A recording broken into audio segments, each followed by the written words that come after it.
안녕하세요. 김영윤입니다. 저는 지금 요한계시록 2장 3장에 기록된 소아시아의 대표적인 7교회 중에 세 번째로 기록된 버가모 교회가 나오는데요. 바로 그 버가모 교회가 있었던 이곳 산상에 올라와 있습니다.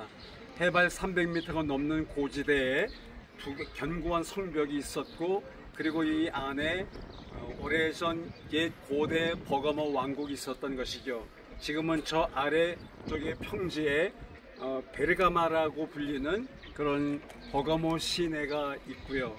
버가모란 말은 영어식으로 말하면 페르가몬인데 견고한 요새라는 뜻입니다. 하나님의 견고한 요새라는 의미가 됐으면 얼마나 좋겠습니까마는 요한계시록 2장 12절을 보면 버가모 교회 사자에게 편지하기를 좌우에 날선 건물 가지니가 가라사대 13절에 내가 어디 있는 곳을 아노니 곧 사단의 위라라고 말하고 있습니다. 사탄의 권자가 다스리던 곳이란 뜻인 것이죠. 그만큼 사단의 역사가 강력했던 곳인데, 저쪽으로 보면 엄청나게 큰 느티나무 같은 나무들이 보이는데 그 나무 밑에 있었던 엄청난 규모의 제우스 신전이 있었습니다. 그리고 로마의 황제를 숭배하는 황제 숭전 신전이 있었고, 각종 우상을 섬기던 곳들이 바로 이 고대 버가모 왕국이었던 것이죠.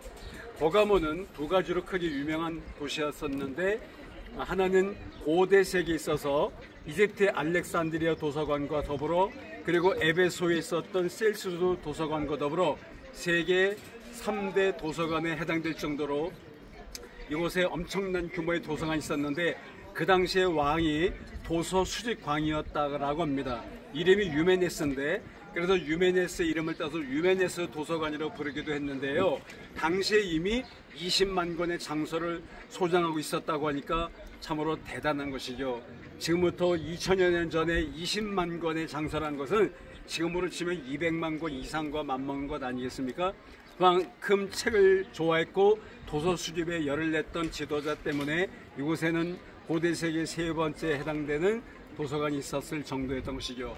그러니까 알렉산드리아 도서관과 경쟁이 붙어서 이집트에서 나는 파피루스를 수출을 금지시켰다고 합니다.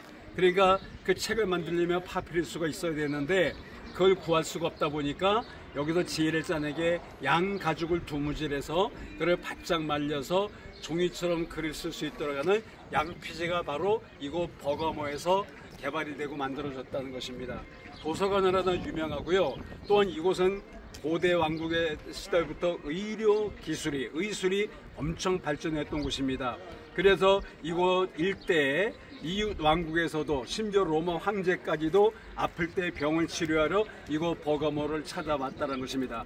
아스클레피움이라고 불리는 건데요. 요즘 말하면 종합의료병원이라고 할 수가 있겠습니다. 인체를 해부하는 생체 해부와 실험도 여기서 많이 이루어졌다고 하고요.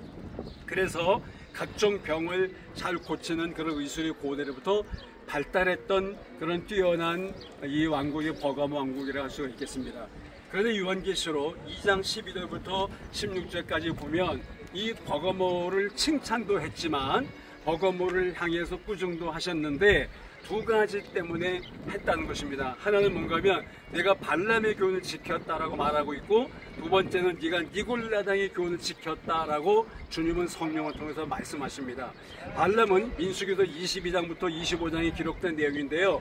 모압왕 발락의 뇌물을 받고 사주를 받은 발람 선지자가 하나님을 저주하는, 그런데 그것이 통하지 않으니까 하나님의 백성들을 무너뜨리는 방법을 모압왕에게 알려주는데, 그것이 바로 모압의 아름다운 처녀들을 하여금 이스라엘의 청년들을 유혹하게 만드는 것이었습니다.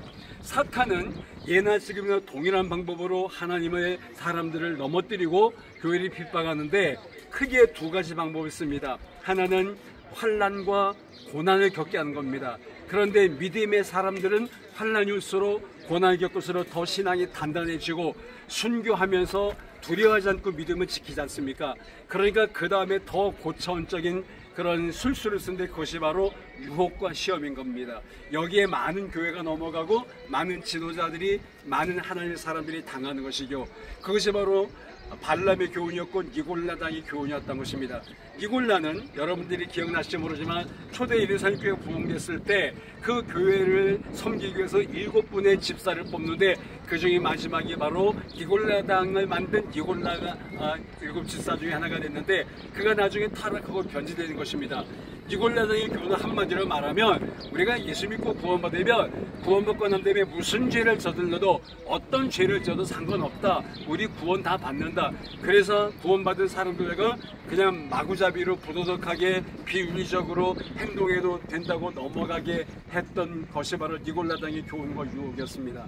여기에 초대교회가 많이 당했던 것이죠. 그래서 발람의 교훈을 따르는 사람들, 니골라당의 교훈을 지키는 자들이 많았던 곳이 바로 이곳 버거머 왕국에 있었던 버거머 교회라는 것입니다. 지금은 다 무너진 돌무더기밖에 없지만 고대에는 엄청나게 번성했던 그리고 부강했던 왕국이었는데 그리고 그 당시에 소아시아의 수도격 역할을 할 정도로 대단했던 곳이었지만 지금은 한낱 과거의 역사의 허무함만 보여주는 그런 무너진 유적지를 볼 수가 있습니다. 이곳에서 저는 다시 한번 오늘날의 한국교회도 또 우리들도 발람의 교훈을 쫓고 있지는 않는지 니골라당의 교훈과 유혹에 빠져있지는 않은지를 돌아보면서 마지막 때가 될수록 힘들고 어려울지라도 우리는 고난과 맞서 싸워야 되고 어떤 유혹이 올지라도 순결한 믿음 그리스도의 신부로서 그런 정결한 믿음을 지키고 하나님의 나라를 바라보면서 믿음의 선한 싸움을 싸워야 되겠다는 다짐과 결심을 새롭게 하게 됩니다. 그래서 바람이 많이 불다 보니까 머리가 흩날리는데요. 이곳 고대 버거머 왕국을 배경으로 해서 요한계시록 2장 12절부터 16절에 나타난 말씀을 근거로 해서 여러분들에게 이 말씀을 드립니다. 이기는 자는 감춰진 만나를 주고 흰 돌을 줄 것인데 그 위에 내 이름을 기록하려고 주님이 말씀하셨습니다. 우리는 시험과 환난과 유혹 앞에서도 믿음을 지켜서 감춰졌던 생명의 만나를 받고 그리고 하나님의 이름 예수 그리스도의 이름을 기록하는 흰돌 같은 그런 삶을 사는 그리스도인들이 되어야 되겠다라는 것입니다. 오늘도 그리스도 안에서 여러분 행복하시기 바라고요. 주님의 이름으로 사랑하며 축복합니다.